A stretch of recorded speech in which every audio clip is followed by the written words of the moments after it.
मेरे प्यारे बच्चों नमस्कार। तो शुरू करते हैं आज क्लास। और आज क्लास में प्रश्नावली 5.3 के उदाहरण को हल करेंगे।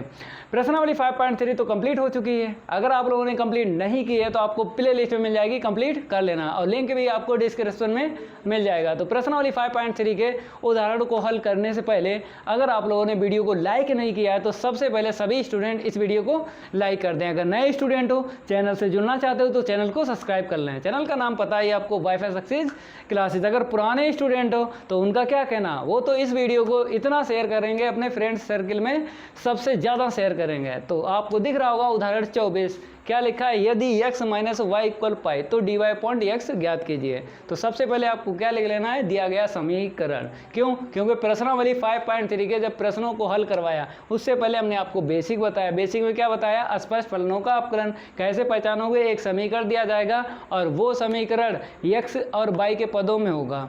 तो इससे आप लोग समझ जाना कि अस्पष्ट फलनों का अपकलन ज्ञात करना है। कहने का मतलब है dy अपॉन dx ज्ञात करना है। तो सबसे पहले आपको क्या लिख लेना है, दिया गया समीकरण। तो यहाँ पर लिख लेते हैं उदाहरण 24 में दिया गया समीकरण।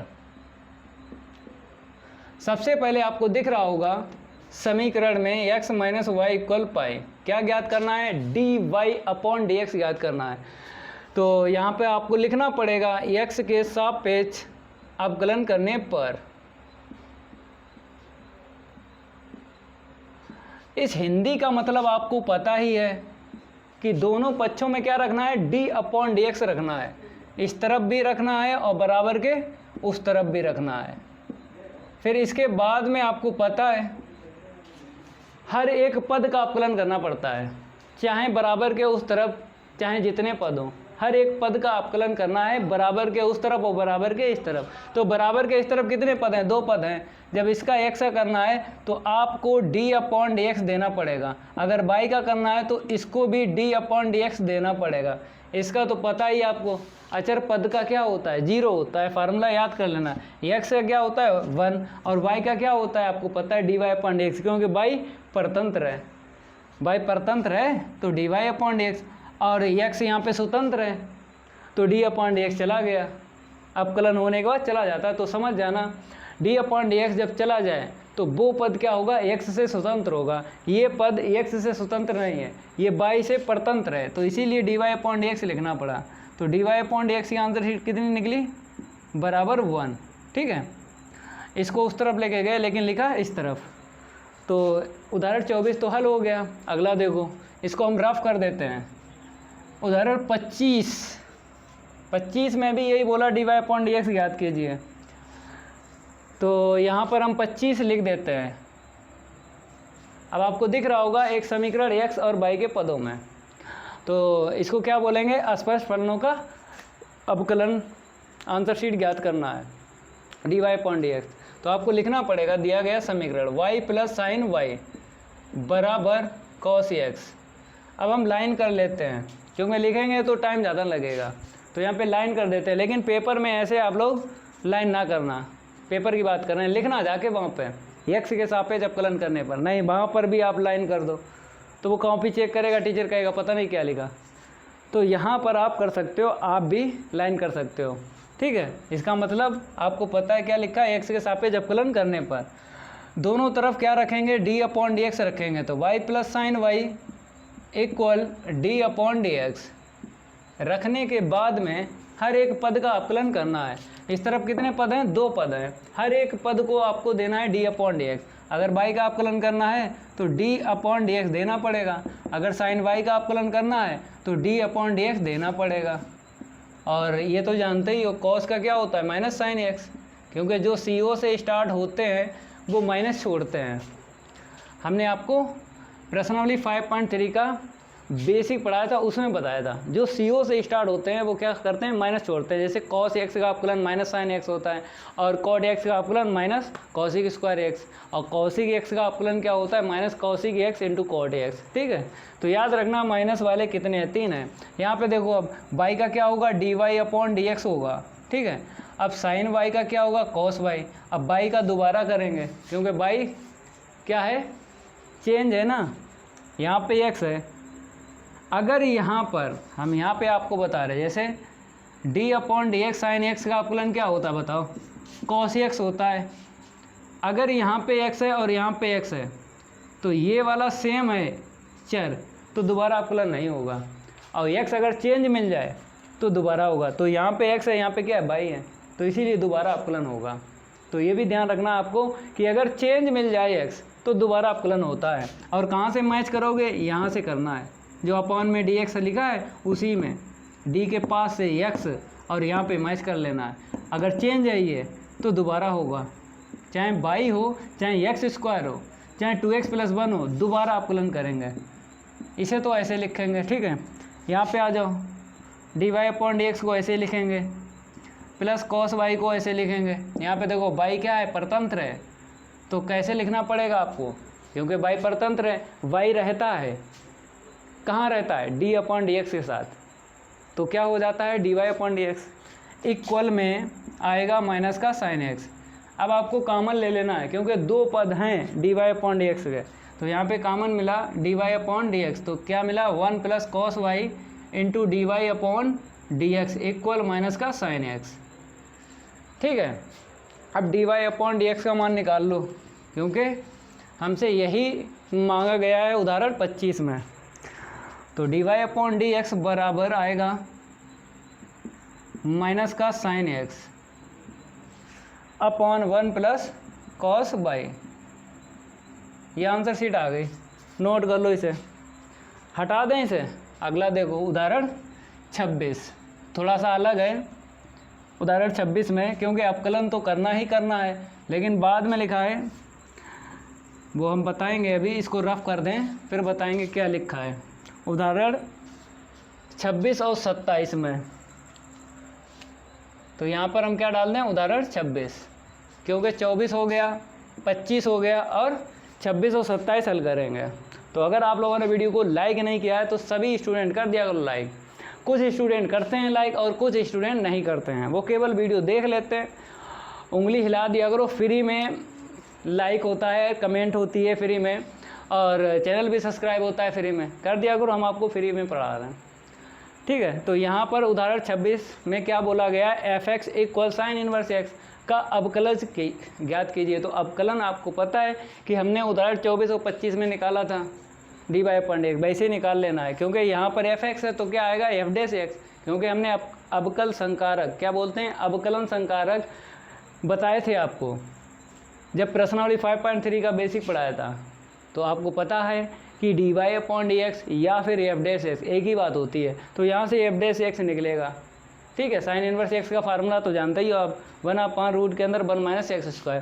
फिर उसी को बताया गया है, यह मान लीजिए कि इसका अस्तित्व है या नहीं है, मतलब यहाँ पर बोला है अस्तित्व, तो आपको चेक करना है। तो आंसर शीट तो निकलेगी, तो वहाँ पर चेक करना है f'(x) क्या होगा? अस्तित्व होगा या नहीं होगा। तो हम पहले क्या करेंगे? आंसर शीट निकालेंगे, फिर बताएंगे अस्तित्व। आपको पता है कि इनफाइनाइट को छोड़ के बाकी सारे क्या होते हैं? अस्तित्व में ही होते हैं। अगर इनफाइनाइट आता है तो क्या होगा? अस्तित्व नहीं होगा, याद रखना। पहले हम क्या करेंगे? f(x) बराबर लिख देंगे साइन इनवर्स x लिख देंगे, लिख लिया। अब आपको क्या करना है? x के सापेक्ष अवकलन करना है। लाइन हमने खींच दी है, इसका मतलब क्या है? यहाँ पे लिखा है x के सापेक्ष अवकलन करने पर, इसका मतलब क्या होता है कि दोनों तरफ आपको क्या रखना है? d अपॉन डी एक्स रखना है। तो हमने d अपॉन डी एक्स रख दिया है। अब आपको पता है इसका क्या होता है? f'(x), देखो यहाँ पे बता देते हैं। जैसे d upon D x y का आपको पता है dy अपॉन डी एक्स होता है, ठीक है। अगर आपको दिख जाए f(x) का करना है तो क्या आएगा? f'(x), ठीक है। अब यहाँ पर साइन इनवर्स x का फार्मूला क्या होता है? 1/√1 - x²। तो यहाँ पे लिखना पड़ेगा, यदि एक आंसर शीट तो आ गई है। अब आपको ये आंसर शीट बताना है अस्तित्व में है, यह मान लीजिए कि इसका अस्तित्व है, मानना है। लेकिन आपको हम समझा देते हैं कैसे निकालना है, मानना नहीं है। यहाँ पे मानेंगे नहीं, निकाल के बता देंगे। देखो देखो उदाहरण 26 और 27 में लिखा है यह मानते हुए, यहाँ पर लिखा है यह मान लीजिए, मानेंगे नहीं, निकालेंगे, ठीक है। यदि एफ डैश एक्स, क्या लिखना है यहाँ पे, यदि एफ डैश एक्स परिभाषित है, तब अगर परिभाषित है तो रूट के अंदर क्या नहीं आना चाहिए, जीरो नहीं आना चाहिए। अगर जीरो आ गया तो आपको पता है इनफाइनाइट हो जाएगा। तो अगर रूट के अंदर जीरो आ गया तो एफ डैश एक्स क्या होगा, अस्तित्व में नहीं होगा, मीन्स परिभाषित नहीं होगा। अस्तित्व का मतलब होता है परिभाषित होगा, अगर अस्तित्व नहीं होगा तो अपरिभाषित होगा। तो अगर एफ डैश एक्स परिभाषित होगा तो आपको पता है रूट के अंदर जीरो नहीं आएगा। अगर जीरो आ गया तो आपको पता है क्या होगा, इनफाइनाइट। तो देखो कैसे, 1 माइनस एक्स स्क्वायर क्या करेंगे, ग्रेटर देन जीरो। ठीक है, इसे हमने ले लिया। 1 माइनस एक्स स्क्वायर को क्या ले लिया, हमने ये कहा कि 1 माइनस एक्स स्क्वायर के स्थान पर हम जीरो से बड़ा मान रख लें तो ये परिभाषित होगा, मतलब इनफाइनाइट नहीं बनेगा। देखो जीरो से अगर बड़ा ले लिया, इधर बताते हैं, इसको रफ कर देते हैं, समझना ज़रूरी है, क्योंकि अगर आप लोगों ने समझ लिया तो रटना नहीं पड़ेगा। सीधी सीधी बात है, अगर आपको समझ में आ गया तो रटना नहीं पड़ेगा, अगर समझ में नहीं आया तो आपको रटना पड़ेगा। और हम रटवाएंगे नहीं, हम आपको समझा देंगे। हमने बोला है इसके स्थान पे हमने क्या किया, सपोज कर लिया कि रूट के अंदर जो भी आएगा 1 माइनस एक्स स्क्वायर के स्थान पर जीरो से बड़ा आएगा। जैसे आपने कहा सर ले लो 1, ये जीरो से बड़ा है तो आंसर शीट क्या निकलेगी, 1 निकलेगी। अगर आपने 1/√2 ले लिया तो ये क्या है, 1/√2 जो है परिभाषित है। हमने बताया इनफाइनाइट को छोड़ के कुछ भी मिल जाए अस्तित्व में होगा, अगर इनफाइनाइट आ गया तो अस्तित्व में नहीं होगा। तो 1/√2 या कुछ भी ले लो आप, 3 ले लो, जीरो से बड़ा 1 माइनस एक्स स्क्वायर का मान 3 ले लो तो यहाँ पे 3 आएगा। ये सारे के सारे क्या होंगे, आंसर सीटें अस्तित्व में होंगी। केवल ये अगर आ गया तो अस्तित्व में नहीं होगा। तभी हमने बोला है कि इसके स्थान पे जीरो से बड़ा आएगा। अब x का मान निकाल लो, x का रियल में मान निकालो। अभी तो हमने सपोज कर लिया है कि जीरो से बड़ा आएगा। अब देख लो जीरो से बड़ा कहाँ से कहाँ तक आएगा, कहाँ से कहाँ तक लेना है x का मान। तो इसको उस तरफ लेके जाओ, लेके गए तो 1 ग्रेटर देन एक्स स्क्वायर। ठीक है, अब क्या करो, x square minus 1 less than zero. समझ में आया, 1 को इस तरफ ले आया, इस तरफ क्या बचा, जीरो। अब यहाँ पे लगा लो formula a plus b into a minus b less than zero. समझ में आ गया।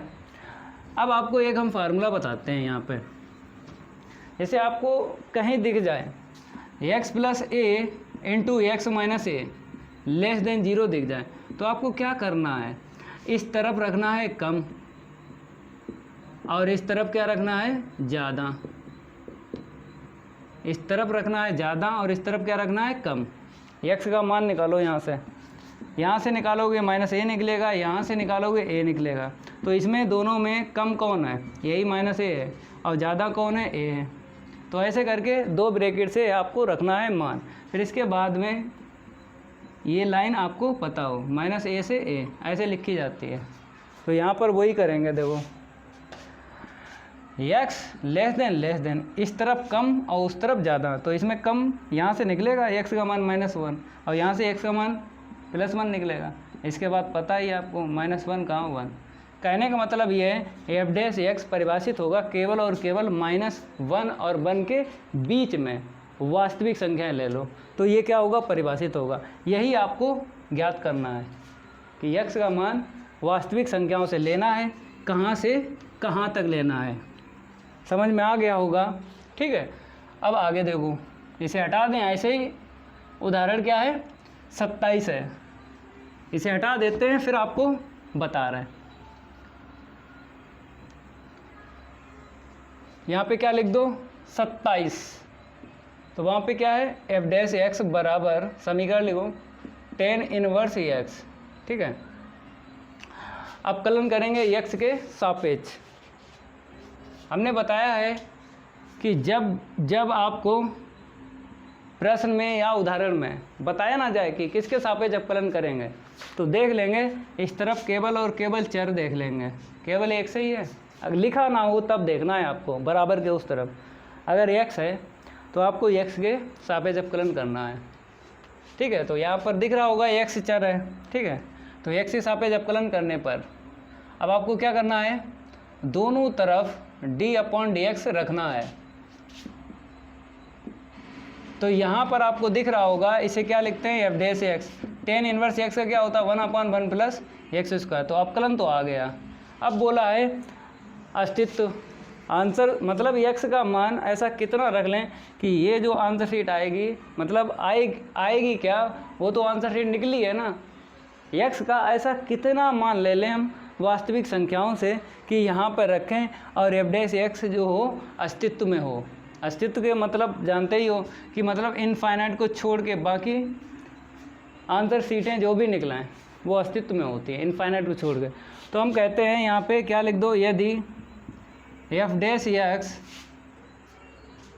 परिभाषित है,